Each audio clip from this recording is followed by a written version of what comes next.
In this lecture, we will look at the fundamental concept of percentages and we will solve some example to understand these concepts better.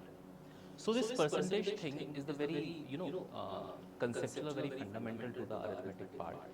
And after solving this or after understanding the percentages, we will apply the same concept of percentages in the chapter of averages, as well as in the profit loss discount, compound interest, simple interest, and also in time and distance and time and work problem. So percentages is a very important thing. Okay. First of all, we will understand all the concepts and all the basics of percentages and what we have to keep in mind and how we have to approach a particular problem. Understood?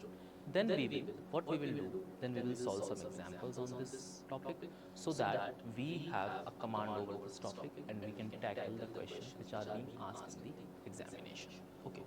So now, first of all, let's read some theory.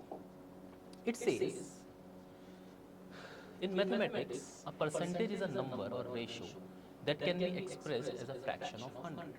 Okay. If we have to calculate percentage of a number, divide the number by the whole and multiply by 100. Okay. Hence the percentage means a part per 100.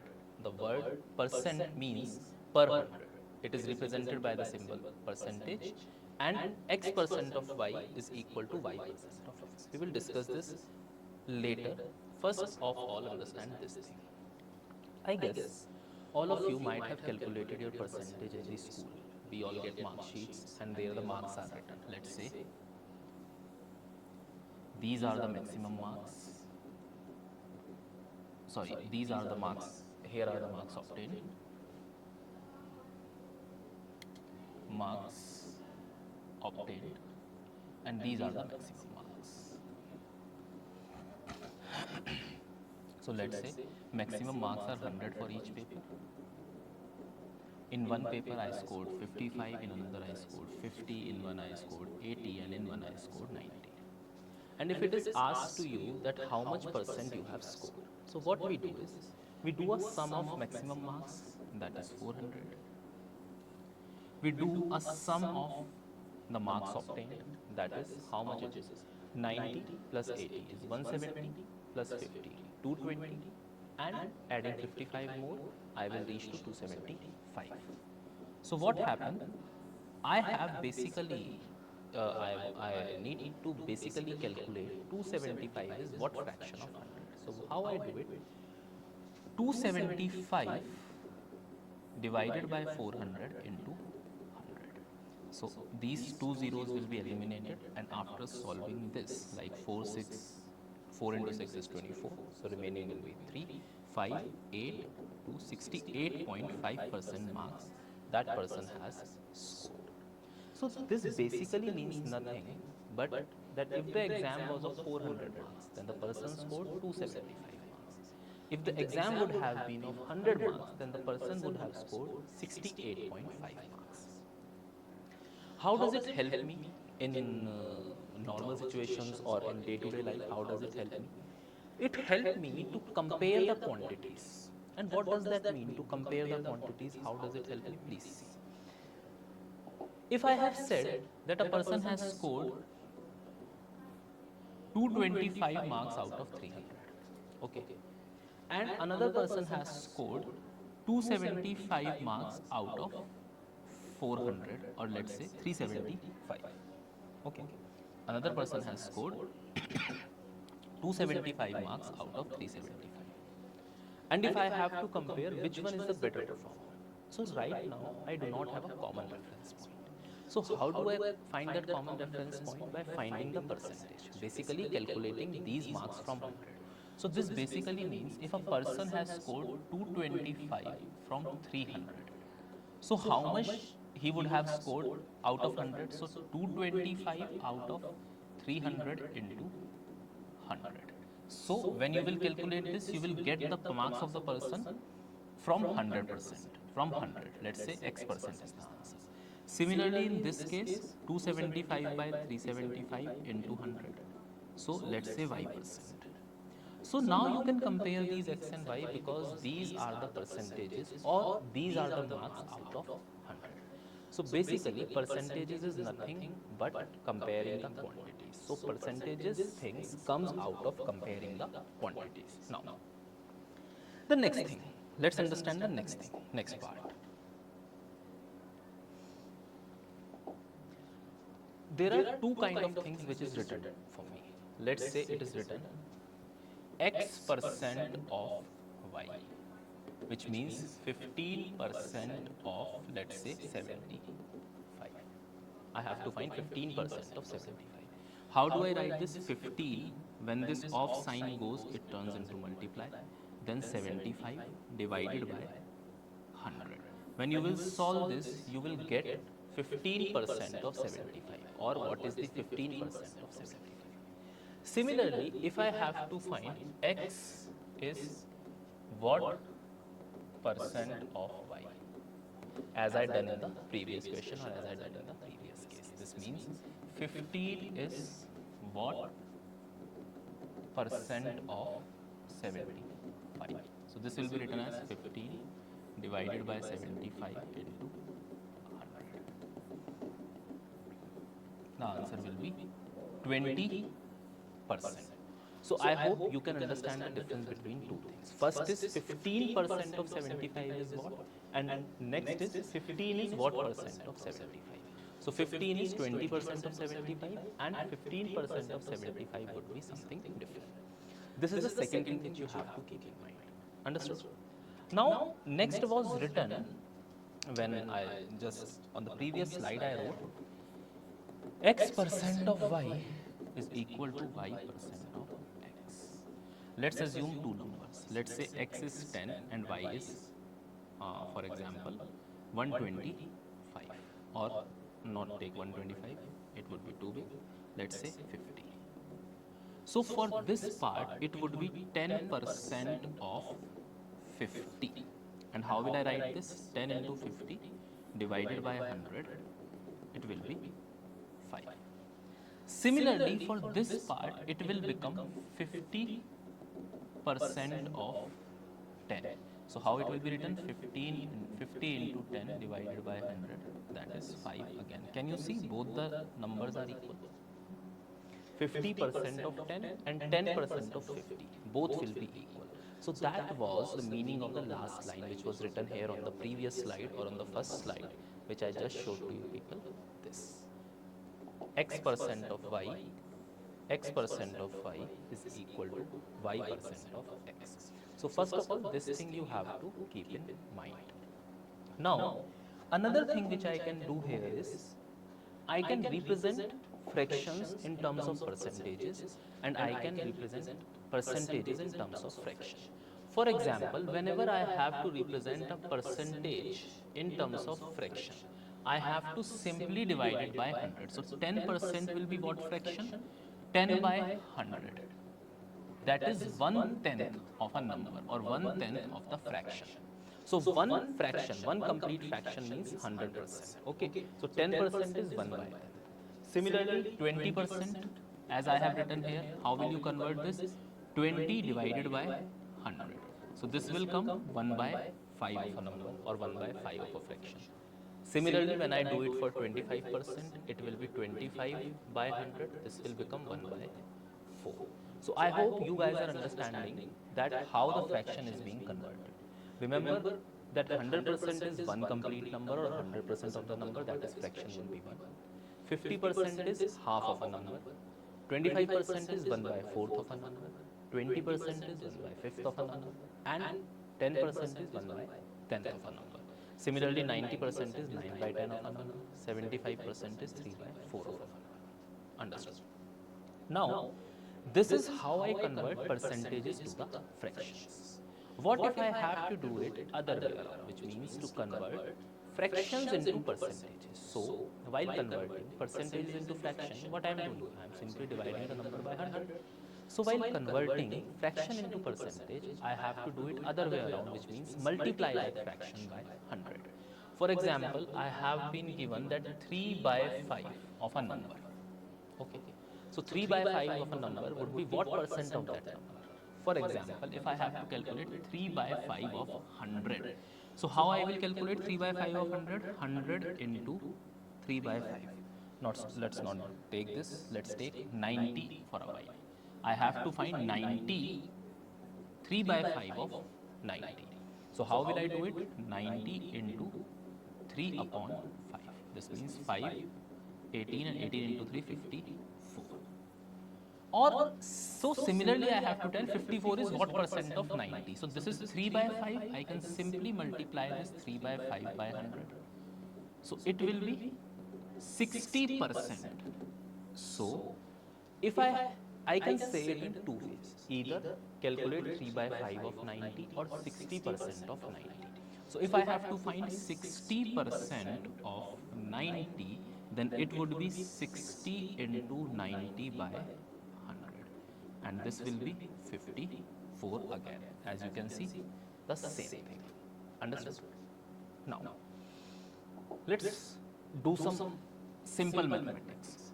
15% of 50. 15% of 50 can be written as 15 into 50 by 100. That is 7.5. Or similarly, this 15%. So 15 divided by 100. 3 by 20. So either I will find 15% of 50 or 3 by 20 of 50. Both the answers will be same. So when I find 50 or when I will do 50 into 3 by 5, it will become again same, that is 7.5. I hope you have understood this. I will take one more example in the similar manner. Let's say I have to calculate 1 by 5 of 25. 1 by 5th of 25. What will I do? 25 into 1 by 5. That is 5.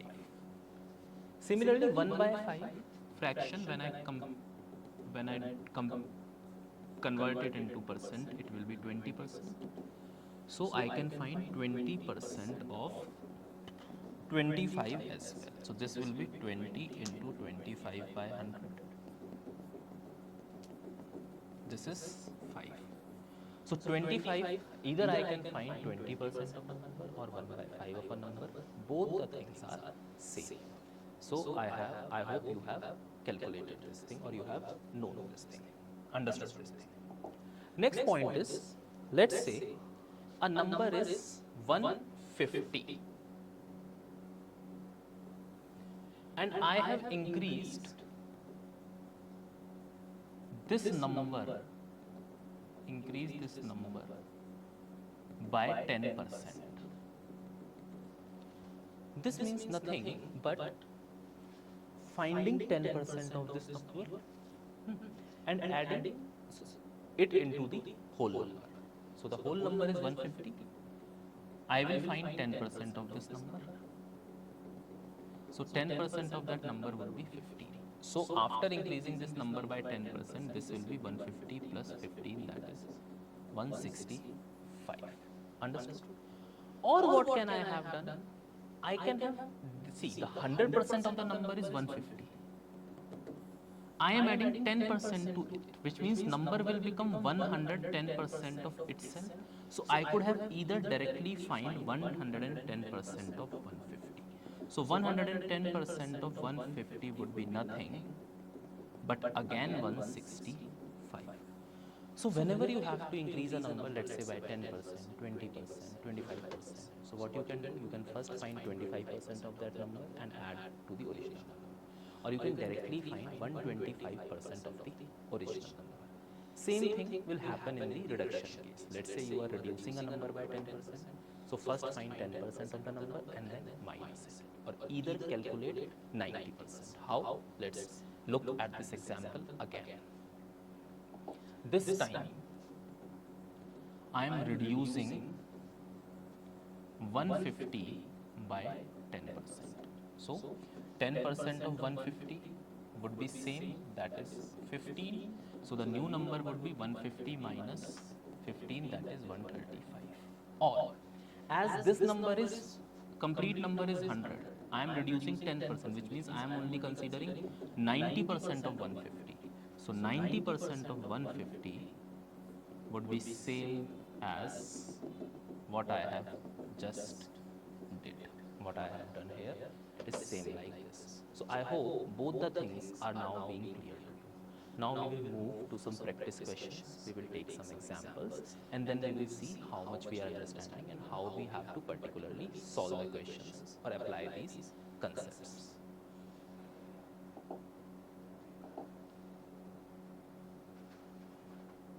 Practice question number 1. If 16% of 40% of a number is 8, then find the number. It says nothing but there is a number.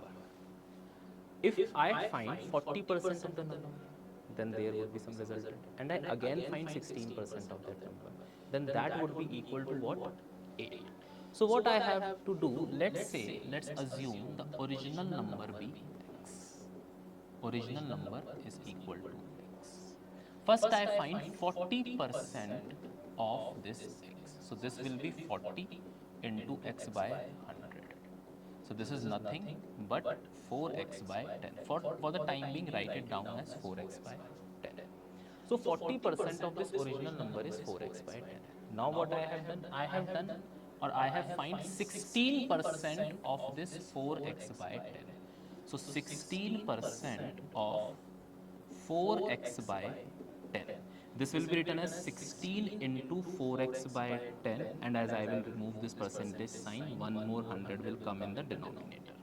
So this will become how much? 16 into 4 is 64x divided by 1000. Okay. So if I find 40% of a number, that was 4x by 10. And if I find 16% of this 4x by 10, then this is 64x by 1000. This 64x by 1000, as my question says, is equal to 8. So this will be 64x by 1000, 8. So what will I do? I will simply leave x here. This 1000 will go into multiplication, simple linear equation, divided by 64. 8. 125 is the answer, which means the original number was 125. So the question was basically saying, if you will find 40% of 125 and then 16% of the resultant number, it would be equal to 8. We can do the reverse engineering for a while here. Let's find 40% of 125.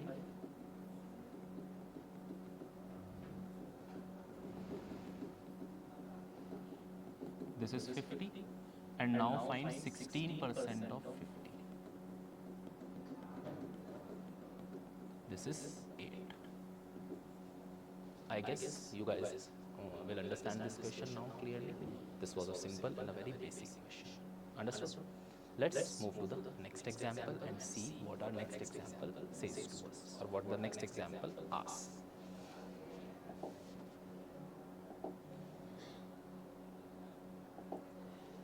Next it says, what percent of 2 by 7 is 1 by 35?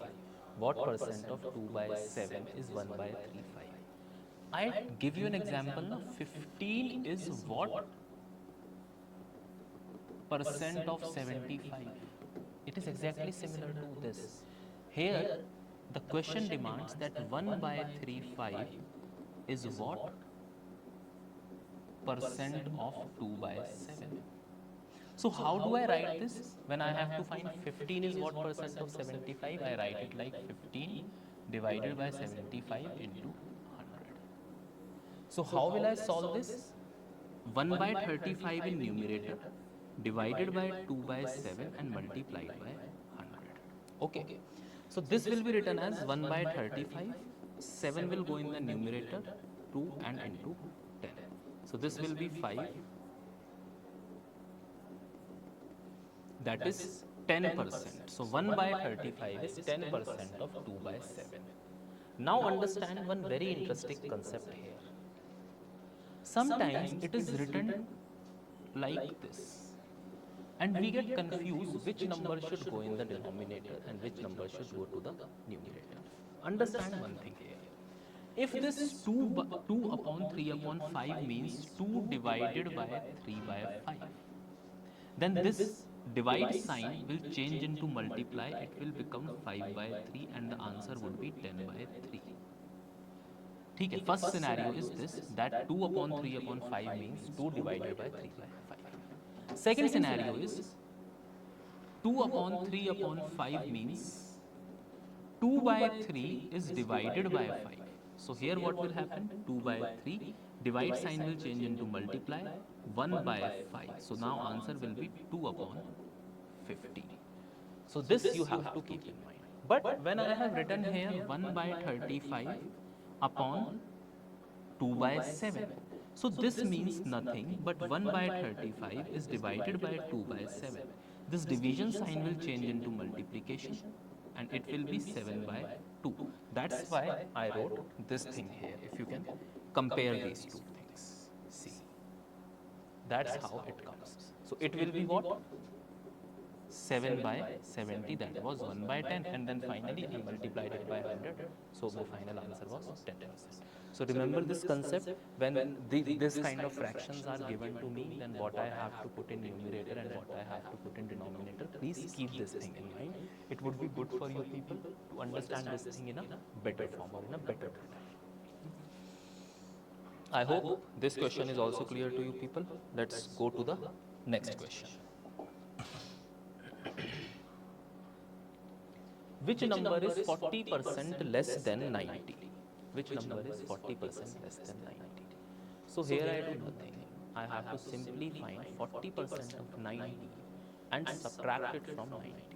Again, so 90, 40% of 90. That would be 40 into 90 by 100. It will be 36. Now I will minus 36 from 90, it would be 54. Or otherwise, I have told you this 90 is 100%. And if I am reducing this number by 40%, which means I only want 60% of the number. So I can directly find 60% of 90. So 60% of 90 would be this. Again 54. So either you can find 40% of 90 and subtract it from 90, or you can directly find 60% of 90. Both the things will be same, both the answers will be same. I am hoping that you are understanding these problems nicely and easily. Remember one thing, even if you don't understand anything at the same time when it was being taught, just try to repeat it and solve it. And if you will not take any help while solving the mathematical problem and you will try to solve them on your own, it would be much better for you people, because then you will understand it better. Always remember, whatever problem we solve on our own, whatever problem we do on our own, those things remain with us for the lifelong time. We never forget those concepts. But whenever we take help of someone, whenever we take some help of some friend or somebody else to solve our problems, whether some life problems or whether mathematical problems or whether some other subject problems, then we always develop a tendency, we always develop an attitude that we are looking for help. So we want somebody else to solve our problem, and this automatically deteriorates the quality of our efforts which we put into the process. And once the quality of your efforts have been deteriorated in the process, the outcome will never be the same which you want. So always remember to have the desired outcomes. Take as much effort as much you can take on your own. Take least help. Only take help when it is too much required or when there is no solution available. And you might have seen this thing. The very best of the teachers, whenever you go to ask doubts to those teachers, they never give the direct answer or direct solution. They just give you the hint. Okay. So that hint is required. Rest you have to think on your own, so that you can learn. But if that teacher or if that guy will solve the problem for you, do the whole thing which you have to do for you, then there is no coming back. You will never learn anything. You will never understand anything. So let's come to the next part or the next topic. Sorry, next question. So next question is nothing but the sum of 16% of 24.2 and 10% of 2.42 is equal to what value? What I have to calculate?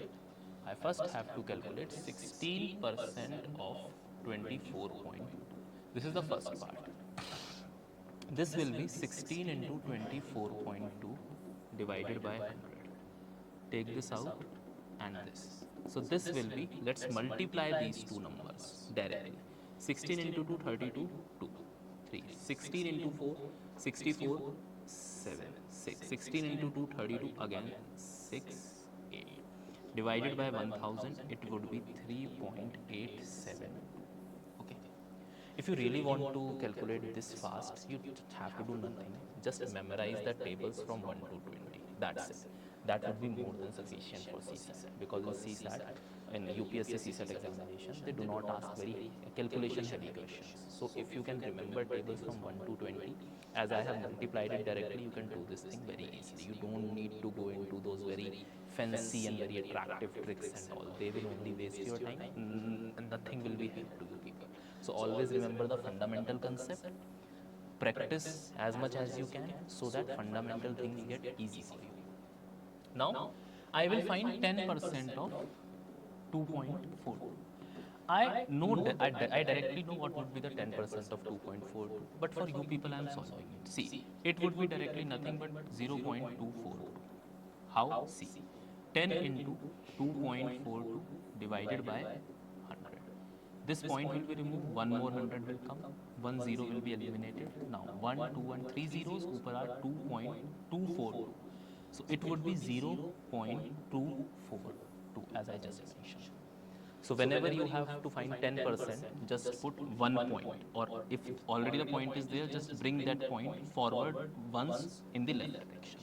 Now what I have to do, I have to find the sum of these two things. So nothing but 3.875, and I have to add, I have to put 0.242 in it. So 7, 11, 9, 11, 4.117 is my final answer. So this means if I find 16% of 24.2 and 10% of 2.42, that would be nothing but 4.117. So I hope this question, you are also clear with this question. Let's move to the next question. So far we have seen 1, 2, 3 and 4 questions. I hope slowly and steadily you are getting to know what is happening around this particular concept. Now another question I have. This question says a fruit seller has some apples. He sells 40% apples and still has 420 apples. Originally he had how many apples? I do not know the original number of apples. So let's assume that original number of apples was X. He sells 40% of the apples. So I will solve this question in two ways. So first find 40% of X. So 40% of X would be 40 into X by 100. That is nothing but 4X by 10. So out of X, 4X by 10 apples he had already sold. So what will be remaining with him? X minus 4x by 10 will be remaining with him. Consider 1 in the denominator. 10 will be the LCM. This will become 10x minus 4x is equal to 6x by 10. Which means 6x by 10 apples are still remaining with him. Okay. And as mentioned in the question, still has 420 apples. This clearly means that this 6x by 10 is equal to nothing but 420. So from here, the value of X will be 700. This means that out of 700, this person has sold 40 apples, 40% apples and 420 apples were still remaining. So total apples initially were 700. This was the first way. Second way, I have said beta that total apples were X. Okay. So this X were 100% of the apples. And out of this 100%, 40% of apples are sold. Which means remaining apples were 100 minus 40, that is 60%. And how many apples are left actually? 420 apples are left, which means that 60% of X was 420. Therefore, 60 multiplied by x divided by 100 is equal to 420. Again, the answer would be same as 700. So this means the total number of apples were 700 with him. So if he sell 40% of the quantity, he will be left with 60% of the quantity. If he would have sold 35% of the quantity, he would have been left with 65% of the quantity. So that's the case here. Understood? I guess this question is also clear to you. This was a bit different from the remaining questions. And now let's look at the another question to get this concept clear.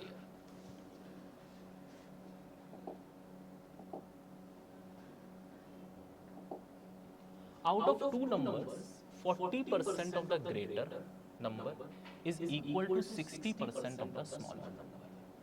If sum of the numbers is 150, then the greater number is. I will assume two numbers here. Let's say greater number is x, smaller number is y. And it is given to me the sum of the numbers, which means x plus y is equal to 150. Let's consider this equation number 1. Now, second part. It is given to me that 40% of the greater number. So, greater number is x, which means 40% of x is equal to 60% of the smaller number. So, smaller number is y, therefore 60% of y. So it is given to me 40x by 100 is equal to 60y by 100. 100 eliminated, 0 is eliminated, 2 and 3. This means 2x is equal to 3y. This means twice of x is equal to 3y. Let's consider this second. Now what will I do? I will substitute the value of x or value of y in equation number first by using equation number 2. As I know that the value of 2x is 3y, value of 2x is 3y. This means the value of x will be 3 by 2 of y.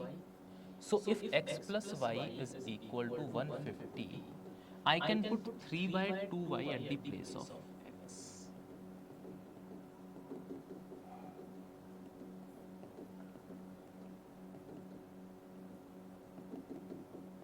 This will be 5y by 2 is equal to 135. So, y is equal to 54.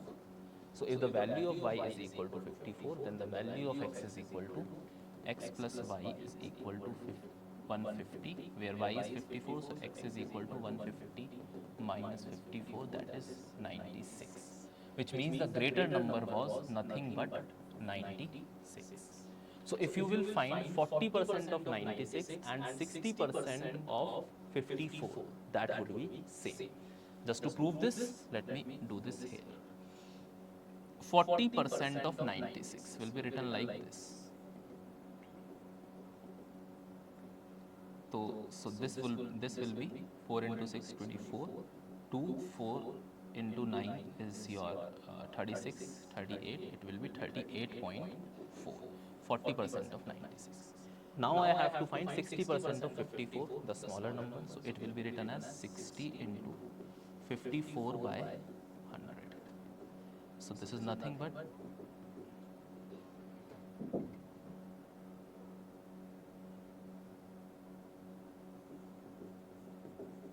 this is 32.4. I guess I have made some calculation error. This will be 4 into 6, 24, 2, 4, 9, 38 and 54, 60%.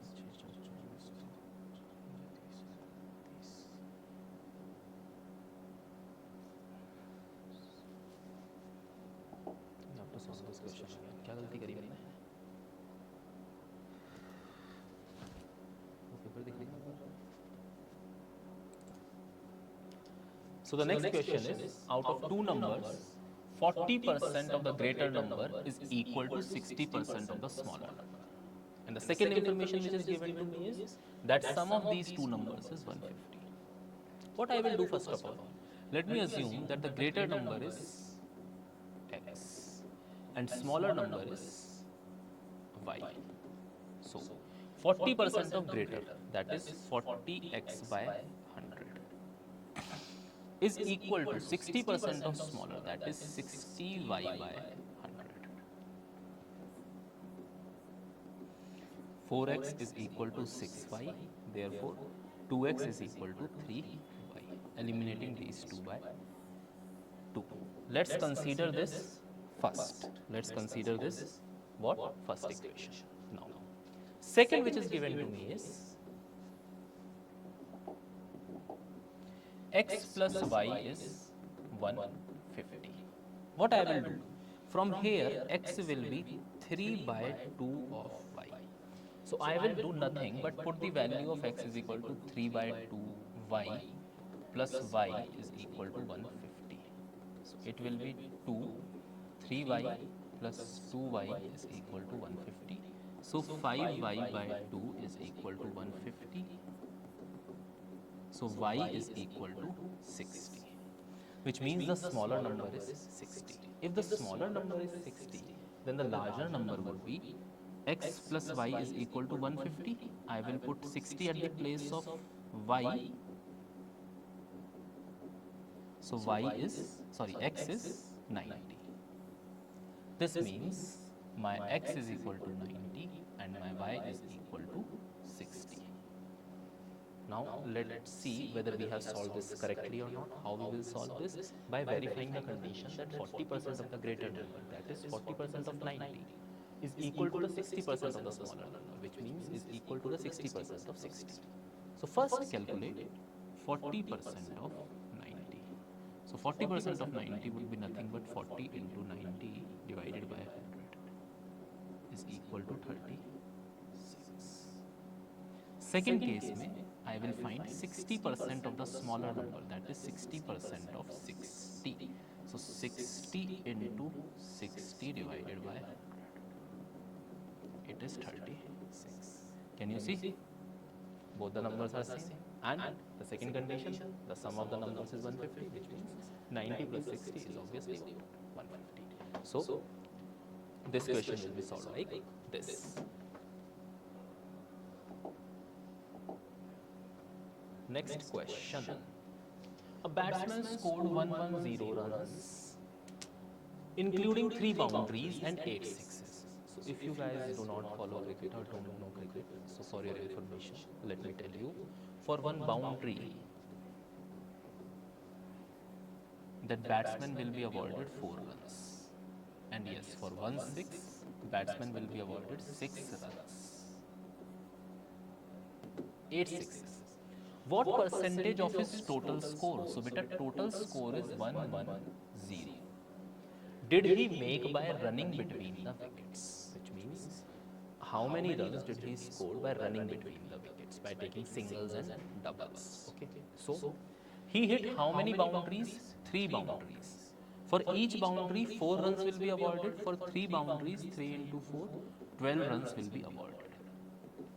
Now, for 1 6, 6 runs will be awarded, and he hit 8 sixes, which means 48 runs will be awarded. So in total, by hitting boundaries, he had scored 60 runs. How many runs? 60 runs he had scored. Okay, by hitting boundaries. Remaining runs he made or he scored by taking singles and doubles. So out of 110, when you will subtract 60, you will get how much? 50. This means 50 runs are being scored by running between the wickets. And now in the question, it is being asked, what percentage of his total score did he make by running between the wickets? So these 50 runs are made by running between the wickets. Running between wickets. And this is the total score. So basically, I have to tell nothing but 50 is what percent of 110. So this will be written as 50 divided by 110 into 100. So this will be 500 by 11%. Now how to write this 500 by 11%? Either you can take these 2 points or in most of the time in exam, this is mentioned in the form of mixed fraction. How? Please see carefully. 511. So this 11 is divisor and this 500 is dividend. 11 into 4 is 44. Remainder would be 6. This 0 will come down, 60. 11 into 5 will be 55 and remainder is 5. So this 5 is your remainder, this is your quotient, and this is your divisor. So when we write into the mixed fraction form, we write it like QRD, which means 45, and in numerator it would be remainder 5, and in denominator it would be divisor, that is 11. So 45, 5 by 11%. So somewhere around 45.5% mark, 45.5% runs were scored by running between the wickets, or were obtained by running between the wickets. So in this question, total runs were scored 110. 8 sixes were hit, which means 48 runs were scored by hitting sixes. 4 boundaries were hit, which means 12 runs were scored by hitting boundaries. So in total, 60 runs were scored by hitting boundaries or by hitting big shots. Remaining runs, that is 50 runs, were scored by running between the wickets. So at the end, I was supposed to find 50 is what percent of 110, and that is your answer. 45, 5 by 11 is the answer. So let's look at the next question. Let's have a look at the next question. How our next question goes.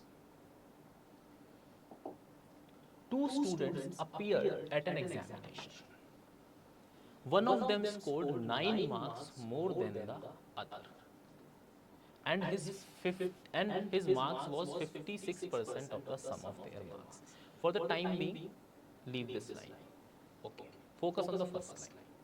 Two students appeared at an examination. One of them scored 9 marks more than the other. Let's say I have scored 10 marks and you have scored 9 marks more than me. So how many marks you have scored? 10 plus 9, 19. So if first student have scored X marks, so second would have scored how many marks? X plus 9 marks. So he obtained more marks than the first student, and how much more? 9 marks more. So finally it is said 9 marks more than the other, and his marks was 56% of their marks, which means this X plus 9 is 56% of the sum of X plus 9, that is 2X plus 9. So what is finally being written in the question? The person who scored more marks, his marks were 56% of the total marks of both the persons. So if I find 56% of X plus 9, then that should be equal to the sum of their marks, yani X plus 9, that is 2X plus 9. So this will be 56 into X plus 9 divided by 100 is equal to 2X plus 9. What will I do? I will take this 100 here and multiply this 56 into the bracket, plus 9 into 6 will be 54, and 5. 9 into 5, 45, 504 is equal to, when you will multiply it here, this will become 200x plus 900. Okay. So what will you do now? That is 56.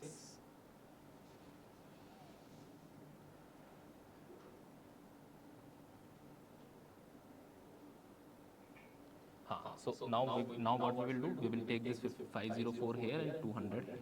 So 56x minus 200x is equal to this will be your 144x minus, sign will be there, and this will be your equal to minus of your 396, sorry, minus of 396. So minus and minus will be cancelled out.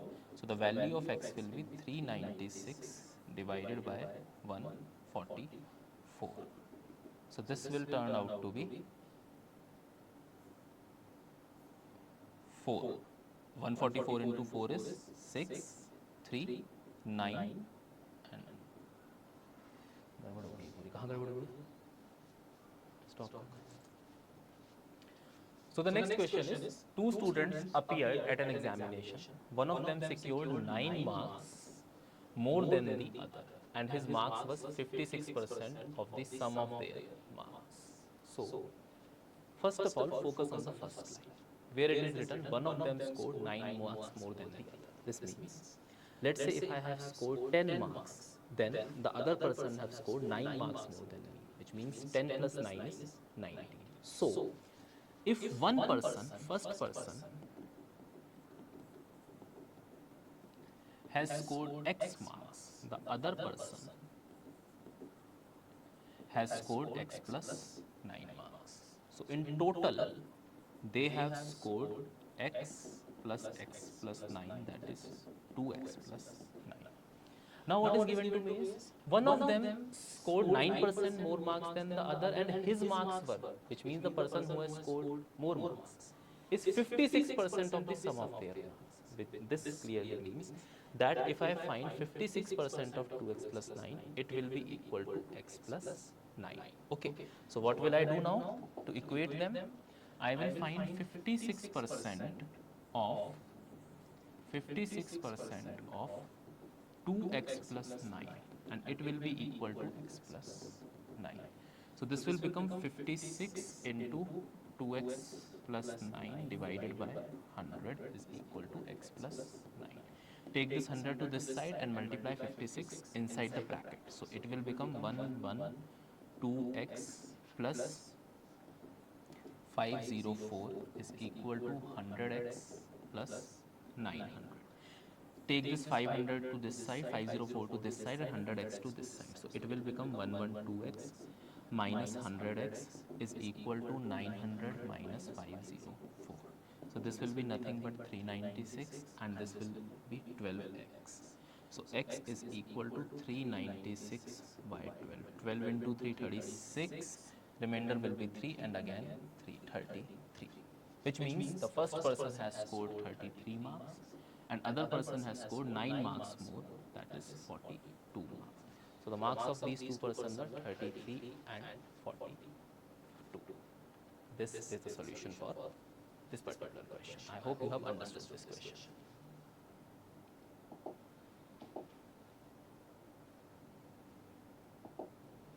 What percentage of numbers from 1 to 70 have 1 or 9 in the units digit? Okay, so now start the counting from 1 to 9. Sorry, 1 to 70. First, 1 will be the number where only one digit, so 1. Next number would be 9. Again, next number would be 11, then 19, 21, 29, 31, 39, 41, 49, 51, 59, 61, and 69. So all these are the numbers between 1 and 70, or from 1 to 70, where the unit place is either 1 or 9. So how many are they? 1, 2, 3, 4, 5, 6, 7, 8, 9, 10, 11, 12, 13, 14. They are total 14 in number. And from 1 to 70, how many numbers are there? 70 numbers are there. So technically, I have to find 40 is what percent of 70 exactly. So 14 divided by 70 into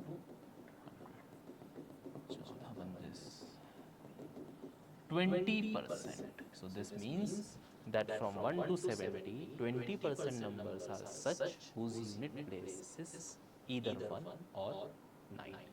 Or for your clearance, let me put it, if it is written like 1, 5, 4, 6. So this 6 is the unit place, 4 is the 10th place, 5 is the 100th place, and 1 is the 1000th place. If I add, let's say 2 here, then that will be the 10,000th place. Okay, so that's how you count the places. You always have to start counting from the last digit. Okay, and whenever we add or subtract as well, we place the number. Let's say I hope you all know this, but just in case, let's say I have to subtract 2, 3, 4, 5. from 4, 3, 7, 8, 9. So how will I write it? 4, 3, 7, 8, 9, and now I will start placing it from the unit digit, not from the ये 4 के नीचे 4 से. So when you will subtract this, you will get your answer. So always do the placing with the unit digit only. This was a very simple question. Let's move to the next question. Okay. In a certain school, 20% of the students are below 8 years of age. The number of students above 8 years of age is 2 by 3 of the number of students of 8 years of age. The number of students of 8 years of age is 48. So let's divide all the students into 3 categories. Below 8, at 8, and above 8.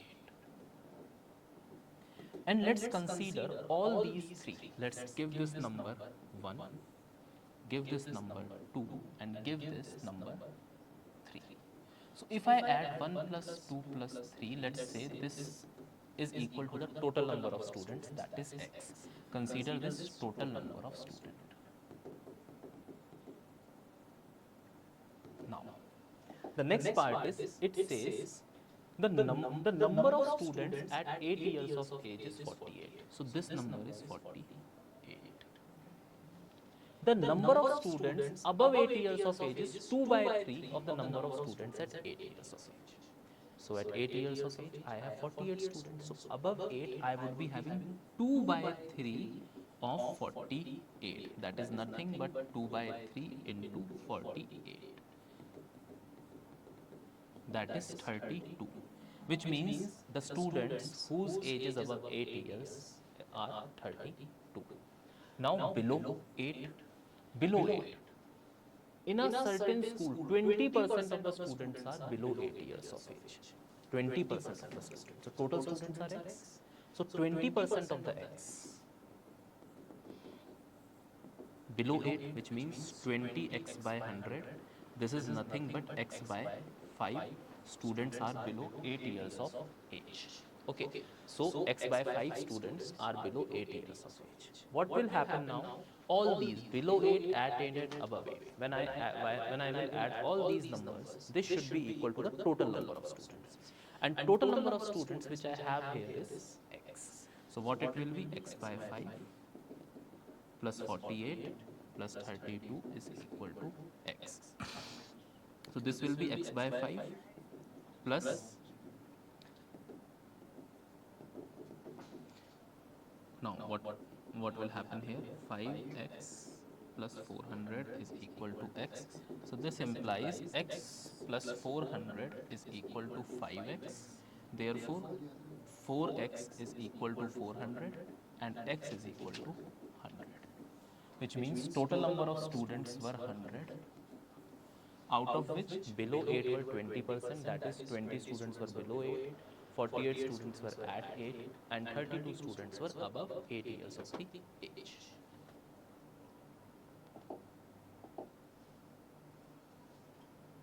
So the next question, this I have already told you. A is equal to x% of y and B is equal to y% of x. Then which of the following is true? I have already told you that x% of y is equal to y% of x. So if A is equal to x% of y and B is equal to y% of x, this clearly means that A is equal to B.